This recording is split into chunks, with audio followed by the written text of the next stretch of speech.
YCP TDP దొందేనని AP PCC అధ్యక్షురాలు YS Sharmila విమర్శించారు. ఈ రెండు పార్టీల పాలనలో ఏపీలో అభివృద్ధి జరగలేదన్నారు షర్మిల. రాష్ట్రాన్ని 10 ఏళ్లలో అప్పుల కుప్పగా మార్చేశారని మండిపడ్డారు. బీజేపీకి భజన చేస్తూ రాష్ట్ర ప్రయోజనాలను తాకట్టు పెడుతున్నారని ఆరోపించారు. స్పెషల్ స్టేటస్ కు దిక్కులేదు, పోలవరానికి మోక్షం లేదంటూ నిప్పులు చెరిగారు వైఎస్ షర్మిల. వైసీపీ ముఖ్యమంత్రి జగన్ రెడ్డి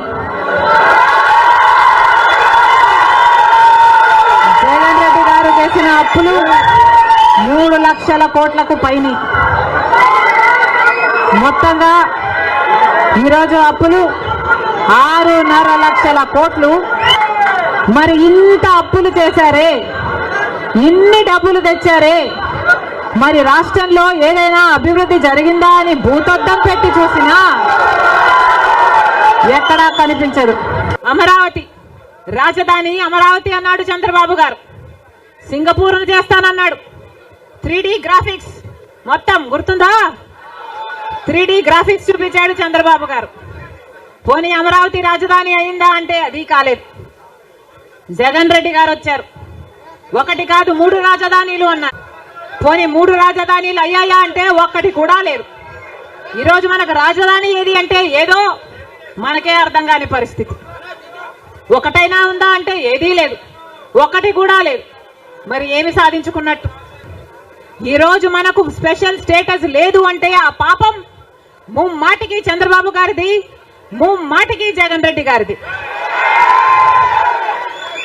స్వలాభం కోసం ఇద్దరు ప్రజల ప్రయోజనాలను తాకట్టు పెట్టారు. టీడీపీ అంతే, వైసీపీ అంతే. దొందే.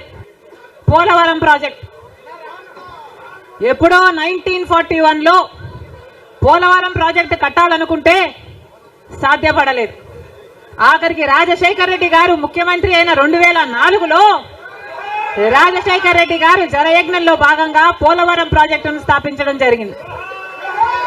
రాజశేఖర్ రెడ్డి గారు ముఖ్యమంత్రిగా ఉండగా పోలవరం ప్రాజెక్టు చెందిన కుడి ఎడమ కాలువల పనులు కూడా చాలా శాతం చేశారు రాజశేఖర్ రెడ్డి గారు. మన దురదృష్టం రాజశేఖర్ రెడ్డి గారు వెళ్ళిపోయారు. ఆయన చనిపోయాక మళ్ళా పోలవరం 1 అడుగు కూడా ముందుకు పడలేదు. బీజేపీ పార్టీ ఆ రోజు చెప్పిన మాట, రైతులకి ఆదాయము డబుల్ చేస్తామన్నారు. రైతుల ఆదాయం డబుల్ చేయడం ఏమో కానీ రైతులకున్న ఖర్చులు 10 ఇంతలు పెరిగాయి. ఈరోజు అప్పు లేని రైతు ఉన్నాడా? అప్పు లేని రైతు ఎవరైనా ఉన్నారా అని ఎవరిని అడిగినా లేదమ్మా, అప్పుల పాలైపోయాం. రైతు అన్నవాడు ఆత్మహత్యలు చేసుకున్నా కానీ ఎవ్వడు పట్టించుకునేవాడు లేడు. మరి ఎందుకున్నట్టు బీజేపీ పార్టీ అధికారంలో? టీడీపీ పార్టీకైనా జగన్మోహన్ రెడ్డికైనా ఎందుకు చెయ్యాలి బీజేపీ పార్టీతో దోస్తి? ఎందుకు వాళ్ళ ఎమ్మెల్యేలు, ఎంపీలు, రాజ్యసభ ఎంపీలతో సహా బీజేపీ పార్టీ తొత్తుల్లాగా ఎందుకు మారారు? కానీ మొత్తం 25 మంది ఎంపీలు బీజేపీ పార్టీ చేతుల్లో ఉన్నారు.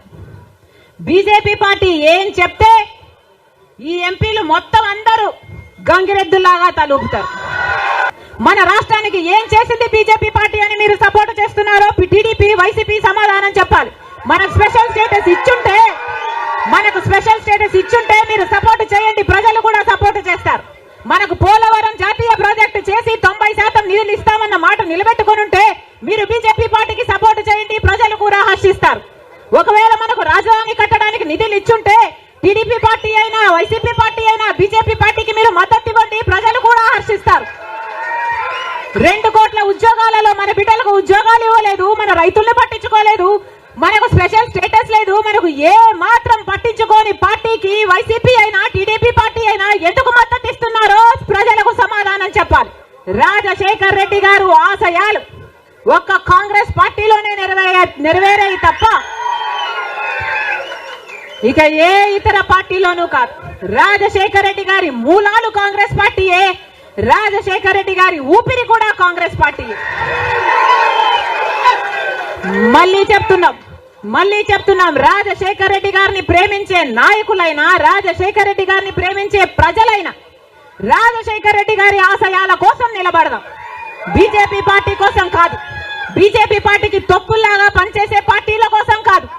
మళ్ళీ చెప్తున్నాం, రాజశేఖర రెడ్డి గారిని అభిమానించే నాయకులైనా ప్రజలైనా రండి, రాజశేఖర రెడ్డి బిడ్డతో చేతులు కలపండి.